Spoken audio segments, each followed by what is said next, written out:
بسم اللہ الرحمن الرحیم۔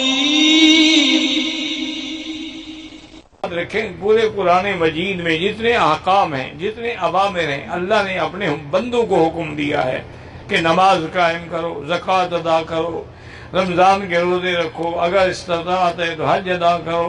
یہ سارے احکام مخلوقات کے لیے ہیں، لیکن اللہ پاک فرماتے ہیں ایک کام ایسا ہے جو میں بھی کرتا ہوں اور میرے فرشتے بھی کرتے ہیں، اور وہ کام کیا ہے کہ میں اپنے نبی پہ صلوات بھیجتا ہوں صلی اللہ علیہ وسلم۔ اس لیے فرمایا ان اللہ وملائکتہ یصلون علی النبی۔ اللہ فرماتی ہے کہ تحقیق ان اللہ، اور اس میں جلالہ ہے اللہ، وملائکتہ، معلوم ہوا کہ تمام فرشتے، آسمانوں والے بھی، زمین والے بھی، حول العرش بھی، تحت العرش بھی، تمام جو ہیں سب کے سب صلوات بھیجتے ہیں، سلام بھیجتے ہیں اپنے نبی پاک پہ۔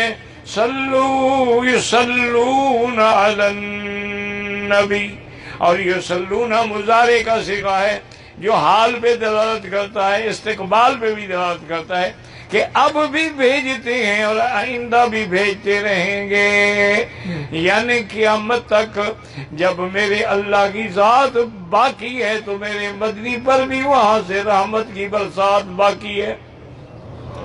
لیکن سمجھیں کہ صلوات کے معنی میں صلوات لفظ تو ایک ہے، لیکن اگر اللہ بھیجیں گے تو مانا اپنے محبوب پہ رحمت نازل فرماتے ہیں، اور اگر ملائکہ صلوات بھیجتے ہیں تو وہ حضور کی درجات کی بلندی کا ذکر فرماتے ہیں، اور اگر بندے صلوات بھیجتے ہیں تو وہ بھی اللہ تبارک و تعالی سے اپنے محبوب کی عظمت شان اور رفعت درجات طلب کرتے ہیں۔ سب کے صلوات کا معنی لفظ ایک ہوگا، لیکن حسب مطابقت اللہ کا صلوات اپنا ہے، فرشتوں کا اپنا ہے، اور عام بندوں کا اپنا ہے۔ اور اس لیے حضور پاک نے فرمایا، ایک صحیح حدیث پاک میں ہے کہ اگر آدمی دعا مانگتا ہے اور اس کے اول آخر میں درود نہیں پڑتا ہے تو وہ دعا آسمانوں اور زمین کے درمیان معلق رہتی ہے، قبول نہیں ہوتی۔ دعا کے قبول ہونے کے لیے یہ شرط ہے کہ آدمی پہلے بھی درود پڑھے اور دعا ختم کر کے پھر بھی درود پڑھے، کیونکہ جب درود قبول ہوگا وہ عرش پہ جائے گا تو ہماری درخواست بھی ساتھ چلی جائے گی، اور اگر ہم درود نہیں پڑھیں گے تو پھر وہ درخواست اوپر نہیں جائے گی۔ اور اسی طرح حضور پاک صلی اللہ علیہ وسلم نے فرمایا کہ صرف یہ نہیں کہ تم اگر درود پڑھو گے، تم ایک دفعہ پڑھو گے اور اللہ تعالیٰ تم پر اپنی 10 رحمتیں نازل فرمائیں گے، تمہارے 10 گناہ گر جائیں گے اور 10 حسنات لکھ دی جائیں گی۔ ایک دن میرے مدنی صلی اللہ علیہ وسلم جب نام آئے دروشی پڑھو نا شوق سے، اللہ کے بندے، اللہ نے موقع دیا ہے، حرم میں بیٹھے ہو، کعبے میں بیٹھے ہو، مسجد الحرام میں بیٹھے ہو اور باوضو بیٹھے ہو، ایک نماز پڑھ لی ہے، دوسری کے انتظار میں بیٹھے ہو، یعنی بھی حکم صلاۃ گویا کہ نماز کے حکم میں ہے، تو دل سے درود شریف پڑھ لیں تاکہ ایک تو ہمیں 1 لاکھ ملے گا اور پھر اللہ کی 10 لاکھ رحمتیں نازل ہوں گی۔ اللہم صلی علی سیدنا محمد وعلی آل سیدنا محمد وبارک وسلم علیہ۔ ہم اللہ سے درخواست کر رہے ہیں، یاد رکھیں کیا، اللہم، یا اللہ آپ اپنے حبیب پہ صلاۃ و سلام بھیجیں۔ ہم گناہ گار ہیں، بد کردار ہیں، ہماری زبانیں بھی گندی ہیں، ہمارے اعمال بھی خراب ہیں، ہم اس قابل کہاں ہیں کہ حضور کے دربار میں درود بھیجیں، لیکن آپ چونکہ ارحم الراحمین ہیں، آپ رحم فرما کے ہمارے درود جو ہیں وہ حضور پہ بھیجیں۔ اللہم صلی علی، اللہ کے حوالے ہم کریں۔ مسلمان عقیدہ اہل سنت والجماعت کا کیا ہے؟ ہمارا درود کس کے حوالے ہے؟ مسلمانوں کا، اہل سنت کا درود کس کے سپرد ہے؟ اور ہماری دوسری برادری کا درود کس کے سپرد ہے؟ باد صبا حضور کے روضے پہ سلام کہنا، وہ ہواؤں کے سپرد ہے، اب ہوا جہاں لے جائے۔ یہ تو، اور یہ بات بھی یاد رکھیں کہ جو بھی درود پڑھا جاتا ہے اللہ اپنے نبی پہ پہنچاتے ہیں۔ اب ان جگہوں میں نہ پڑھیں کہ پہنچانے کا کیا مطلب ہے کہ ان کو کہا جاتا ہے کہ فلاں ابن فلاں۔ اللہ جیسے بھی چاہے انہوں نے فرما دیا ہے، حضور نے بھی فرما دیا ہے کہ جو تم مجھ پہ درود پڑھو گے دور سے وہ مجھے پہنچایا جاتا ہے، اور جو میرے روضہ مبارک پر مواجہہ میں آ کر سامنے کھڑے ہو کے صلاۃ و سلام پڑھو گے، فرمایا میں اس کو سنتا ہوں۔ اور ایک حدیث میں ہے صرف یہ نہیں سنتا ہوں، فرمایا کہ میں سنتا بھی ہوں اور اس کو جواب بھی دیتا ہوں۔ اس سے بڑی خوش نصیبی کیا ہو سکتی ہے؟ اسی لیے میں عرض کر رہا تھا کہ ایک بزرگ نے بڑا عجیب نکتہ لکھا ہے۔ انہوں نے کہا کہ مسلمانوں کا جو درود ہے، عقیدہ ہے، اس میں اللہ کا نام بھی ہے، صلوات بھی ہے، برکات بھی ہے، آل ابراہیم کا نام بھی ہے، اللہ کی تمجید بھی ہے۔ اور ہمارے بریلوی حضرات کا درود جو ہے، یہاں تو ہم اللہ کا نام پہلے لیتے ہیں، اللہم صلی علی، اللہ پہلے ہے کہ نہیں؟ ان کے ہاں اللہ پیچھے ہے، الصلاۃ والسلام علیک یا رسول اللہ، تو اللہ بعد میں ہو، آخر میں ہوا۔ تو ہمارا تو سب سے پہلے اللہ کے سوا گزارا ہی کوئی نہیں، اسی لیے ہم نے اپنی ہر چیز۔ تو حضور منبر پہ چڑھے اور آپ نے فرمایا آمین، دوسری قدم اٹھایا، دوسرے تختے پہ درجے پہ پہنچے، فرمایا آمین، تیسرے درجے پہ پہنچے تب بھی فرمایا آمین۔ صحابہ سن کے حیران ہو گئے۔ جب حضور نیچے اترے، انہوں نے پوچھا حضور آپ نے آج تک تو ایسا کبھی عمل نہیں کیا، 3 دفعہ آپ نے آمین کہا ہے، کس بات پر؟ فرمایا جب میں نے پہلے تختے پہ پہلے قدم پہ قدم رکھا، جبریل نے آ کے کہا کہ میرے مدنی، جس بندے کو رمضان کا مہینہ ملے اور اپنی بخشش نہ کرائے وہ بھی اللہ اس کو ہلاک و برباد کر دے۔ میں نے کہا آمین۔ دوسرے قدم رکھا تو انہوں نے کہا کہ یا محمد صلی اللہ علیہ وسلم، جس کو اپنے والدین میں سے باپ یا ماں یا دونوں بوڑھے ملیں اور پھر ان کی خدمت کر کے رضامندی سے بخشش حاصل نہ کرے، اللہ اس کو بھی ہلاک کرے۔ میں نے کہا آمین۔ اس نے تیسری قدم پہ میں نے رکھا، اس نے کہا یا محمد الذی اذا ذکرت عندہ فلم یصلی علیہ، وہ بندہ جس کے سامنے آپ کا نام آئے اور آپ پہ درود نہ پڑے، اللہ اس کو بھی ہلاک کرے۔ میں نے کہا آمین۔ اسی طرح ایک حدیث میں حضرت ابو ہریرہ کی روایت ہے، رضی اللہ تعالیٰ عنہ فرماتے ہیں ما من قوم، کوئی قوم بیٹھتی ہے کسی مجلس کے اندر، لیکن اس مجلس میں اللہ کے نبی پر درود و سلام نہیں پڑھتے ہیں، الا ترتن علیہم، ان پر یہ مجلس وبال بن جائے گی۔ اب اللہ کی مرضی ہے، انشاء عذبہم و انشاء غفر لہم، چاہے تو عذاب دیں یا چاہے تو معاف کر دیں۔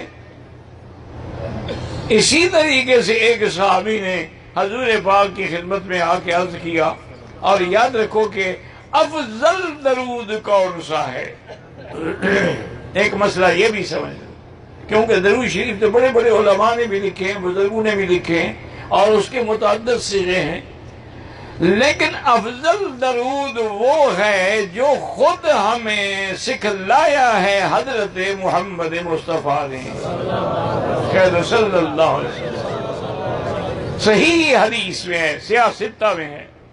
صحابہ نے کہا کہ رسول اللہ اما السلام فقد علمنا، آپ پر صلاۃ و سلام جو بھیج رہے ہیں وہ تو ہم سیکھ گئے ہیں، کہ آپ نے ہمیں سکھایا ہے کہ ہم نماز میں کہیں گے السلام علیک ایھا النبی ورحمۃ اللہ وبرکاتہ۔ لیکن کیف نصلی علیکا، آپ پر ہم درود کیسے پڑھیں؟ آپ نے فرمایا درود اس طرح پڑھا کرو، اللہم صلی علی محمد وعلی آل محمد کما صلیت علی ابراہیم وعلی آل ابراہیم انکا حمید مجید۔ تو یہ درود کس نے سکھلایا ہے؟ ہاں جی بھائی کیوں چپ کیوں، کوئی ڈرتے ہو نا؟ یہ مولویوں نے سکھلایا ہے یا حضور نے سکھلایا ہے؟ اور یہ درود بزرگوں نے لکھا ہے یا حضور نے فرمایا ہے؟ اور حضور جب نماز پڑھتے تھے تو کون سا درود پڑھتے تھے؟ اگر آپ جنازہ پڑھاتے تھے پہلی تکبیر میں ثنا اور دوسرے میں درود، کون سا درود پڑھتے تھے؟ یعنی وہ درود جو حضور نے پڑھا ہے، سکھلایا ہے، اور لاکھوں صحابہ نے پڑھا ہے، تابعین نے پڑھا ہے، تبع تابعین نے پڑھا ہے، اس سے افضل درود اور کوئی نہیں ہو سکتا۔ اچھا ایک بات اور غور کریں، درود شریف پڑھیں تو میں عرض کروں، درود کو سمجھ لو نہ تو شرک کی جڑ کٹ جائے گی، سمجھ لو اچھی طرح۔ اگر صرف درود کو سمجھ لو تو شرک کی جڑ کٹ جائے گی کہ اللہ کے نبی نے کیا سکھلایا کہ تم کس سے مانگو؟ ہاں جی کہ کیا کہا کہ پیروں سے کہو کہ مجھ پر درود بھیجیں، کسی فقیر سے کہو، باد صبا سے کہو، کس سے پکارو؟ تو سمجھ آ گیا کہ اگر مانگنا ہے تو اللہ سے مانگو، اللہ کے سوا کسی کو نہیں مانگا جاتا، اور حضور بھی اللہ کی رحمت کے محتاج ہیں، اس لیے کہتے ہیں کہ اللہ سے مانگو۔ اس سے شرک کی جڑ ہمیشہ کے لیے کٹ جاتی ہے اگر آدمی کو بات سمجھ آ جائے۔ لیکن بہت مصیبت یہی ہے کہ آدمی سمجھتا، اب دیکھیں نا سب سے پہلے آپ کھڑے ہوتے ہیں اللہ اکبر، جب اللہ کی کبریائی بیان کر دی تو شرک تو مٹ گیا۔ اس کے بعد اب جب آپ کہتے سبحانک اللہم وبحمدک وتبارک اسمک وتعالی جدک ولا الہ غیرک، شرک ختم۔ حج پہ آتے ہو کیا کہتے ہو؟ لبیک اللہم لبیک لبیک لا شریک لک لبیک، شرک کی جڑ کٹ گئی کہ تیرا کوئی شریک نہیں۔ ہم کس کو پکار رہے ہیں؟ لبیک اللہم لبیک، شرک کی جڑ کٹ گئی ہے۔ اب آپ ملتزم پہ کھڑے ہیں، کس کو پکار رہے ہیں؟ اللہم یا رب البیت۔ اب قدم قدم پہ تمہیں توحید ملے اور پھر بھی تم نعوذ باللہ اللہ کی توحید کو چھوڑ کے شرک کرو، کیا بند کم آزاد کن مدد کن یا معین الدین چشتی یا عبد القادر جیلانی شیئن للہ، اس سے بڑا مشرک اور شرک کیا ہوتا ہے؟ اب حضور نے فرمایا کہ جب نماز اذان ہو جائے، اذان سے پہلے نہیں، پہلے اذان سے صلاۃ و سلام بدعت ہے۔ یاد رکھو جو کام حضور نے فرمایا اور جس جگہ فرمایا وہ سنت ہے۔ ایک صحابی کو حضور نے فرمایا کہ میں تمہیں ایک دعا سکھاتا ہوں، یاد کر لو، آمنت بکتابک الذی انزلت علی نبیک۔ اس نے پڑھا لیکن کہا کہ آمنت بکتابک الذی انزلت علی رسولک، نا علی نبیک، میں نے تمہیں نبی، حالانکہ رسول اور نبی میں کیا فرق تھا؟ لیکن جو لفظ جو کلمہ حضور نے سکھلایا اس کو بدلنے کا کسی کو اختیار، میں نے کہا علی نبی کا مسئلہ نبی کا پڑھو، یعنی اس کو کسی کو یہ اختیار نہیں ہوتا کہ اس کلمے کو اپنی جگہ سے بدل ڈالے۔ اسی طرح آپ نے فرمایا کہ جب مؤذن اذان کہے تم قولوا کما یقول المؤذن، اسی طرح کہو جیسے مؤذن کہتے ہیں اللہ اکبر اشہد ان لا الہ الا اللہ، لیکن جب کہے گا حی علی الصلاۃ تو کہو گے لا حول ولا قوت الا باللہ، اور اگر فجر کی نماز ہو اور کہے الصلاۃ خیر من النوم تو آپ وہی کہیں گے الصلاۃ خیر من النوم، صدقت وبررت ودعوت الی الحق۔ اور حضور نے فرمایا جب اذان ختم ہو جائے مجھ پہ درود پڑھو، درود پڑھنے کے بعد میرے لیے دعا کرو۔ کیا فرمایا؟ مجھ سے دعا کرو؟ ہاں جی نہیں، حضور کیا فرماتے ہیں کہ میرے لیے دعا کرو یا مجھ سے دعا کرو؟ فرمایا دعا کرو اللہم رب هذه الدعوة التامة والصلاة القائمة آت محمد الوسيلة والفضيلة وابعثه مقاما محمودا الذي وعدته إنك لا تخلف الميعاد، رضينا بالله ربا وبالإسلام دينا وبمحمد صلی اللہ علیہ وسلم نبیا۔ آپ نے فرمایا جو میرے لیے دعا کرے گا میں بھی قیامت میں اس کی شفاعت کروں گا۔ ورنہ حضور کو ہماری دعا کی کیا ضرورت ہے؟ وہ تو ہمارے لیے سکھایا کہ ایک تو عقیدہ ٹھیک ہو جائے اور ایک ان کی شفاعت کا حق بن جائے۔ ایک حدیث میں یہ بھی ہے کہ جس نے یہ دعا کی واجبت علیہ شفاعتہ، میرے اوپر اس کی شفاعت واجب ہو گئی۔ اور ایک دعا میں بھی حضور نے سکھایا کہ نماز کے بعد دعا مانگ کے درود پڑھ کے یہ دعا کیا کرو اللہم صلی علی محمد وعلی آل محمد وبارک وسلم وانزلہ المقعد المقرب۔ صحابہ سے پوچھا حضور مقعد المقرب؟ فرمایا وہ اللہ کے آسمانوں پہ ایک ایسا مقام ہے جو میرے سوا کسی کو نہیں ملے گا۔ وہ بھی حضور نے سکھلایا کہ آپ میرے لیے مانگو اللہ سے مقام۔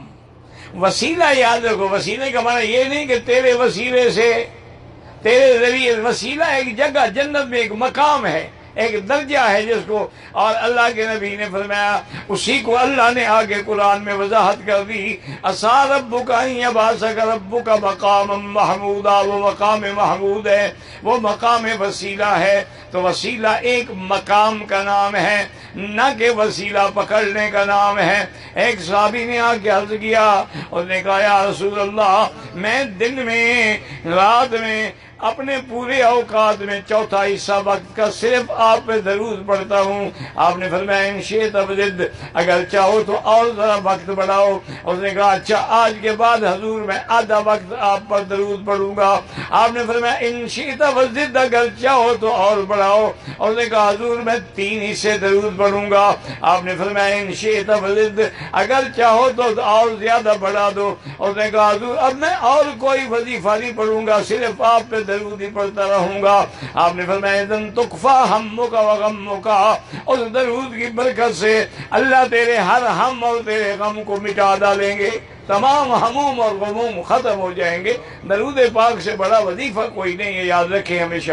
اور اس لیے ہمیشہ یاد رکھیں کہ اگر طواف میں ہیں، صفا مروہ میں ہیں، آ رہے ہیں، چل رہے ہیں، وضو ہے نہیں ہے، عورت حیض کی حالت میں ہے، ناپاکی میں ہے، درود پڑھ سکتی ہے۔ اس لیے حضور پاک پہ چلتے پھرتے ہر حال میں درود شریف پڑھا کریں۔ درود پڑھنے سے، اور حضور نے فرمایا اول الناس بی یوم القیامت، قیامت میں میرے قریب سب سے زیادہ وہ لوگ ہوں گے جو مجھ پہ سب سے زیادہ درود بھیجیں گے۔ اس لیے علماء نے لکھا ہے کہ قیامت میں سب سے زیادہ قریب حضور کے محدثین ہوں گے، علماء ہوں گے، فقہاء ہوں گے۔ انہوں نے کہا جی وجہ کیا ہے؟ انہوں نے کہا ان کا سارا دن اسی میں گزرتا ہے۔ قال قال رسول اللہ صلی اللہ علیہ وسلم، قال قال رسول اللہ صلی اللہ علیہ وسلم۔ وہ ہر وقت حضور پہ درود بھیج رہے ہیں اور درود لکھ رہے ہیں، اس لیے وہ قیامت میں سب سے زیادہ حضور کا تقرب نصیب ہوگا، اور دنیا میں بھی حضور پاک صلی اللہ علیہ وسلم کی شفاعت نصیب ہوگی۔ آپ یاد رکھیں جتنا درود زیادہ پڑھو گے اتنا حضور پاک کی خواب میں زیارت کی بھی امید ہو جائے گی، کیونکہ خاص طور پہ جیسے اللہ نے ہمیں اور حکم دیے ہیں، یہ حکم بھی دیا ہے کہ ان اللہ و ملائکتہ یصلون علی النبی یا آمنو، اللہ نے فرمایا ایمان والوں، معلوم ہوا درود وہی پڑھے گا جو ایمان والا ہے، جس میں ایمان نہیں ہے وہ درود کیا پڑھے گا؟ خطاب بھی ایمان والوں کو ہے کہ یا ایھا الذین آمنوا صلوا علیہ وسلموا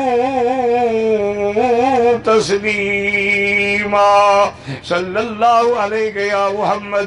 اس لیے حکم ہے کہ مسجد میں داخل ہوں دایاں پاؤں پہلے رکھیں اور کہیں بسم اللہ والصلاۃ والسلام علی رسول اللہ، اللہم اغفر لی ذنوبی وافتح لی ابواب رحمتک، اور ایک روایت میں ہے اللہم اغفر لی ذنوبی وافتح لی ابواب رحمتک ووسع لی ابواب رزقک۔ اس کے بعد اعتکاف نفلی کی بھی نیت کر لو، اور جب مسجد سے نکلو بایاں پاؤں پہلے نکالو دایاں بعد میں، اور کہو بسم اللہ والصلاۃ والسلام علی رسول اللہ، اللہم انی اسألک من فضلک، اللہم اعصمنی من الشیطان الرجیم، یعنی ہر حال میں درود۔ اب نماز پڑھیں تو درود ہے، آپ اگر فرض پڑھیں تو درود ہے، تہجد پڑھیں تو درود ہے، سنت پڑھیں تو درود ہے، نفل پڑھیں تو درود ہے، کوئی نماز ایسی نہیں جس میں درود نہیں پڑھا جائے گا۔ حتیٰ کہ امام احمد بن حنبل فرماتے ہیں اگر نماز میں درود نہ پڑھے تو اس کی نماز بھی ادا نہیں ہوگی۔ اللہ آپ کو بھی اور مجھے بھی زیادہ سے زیادہ درود شریف پڑھنے کی توفیق دے۔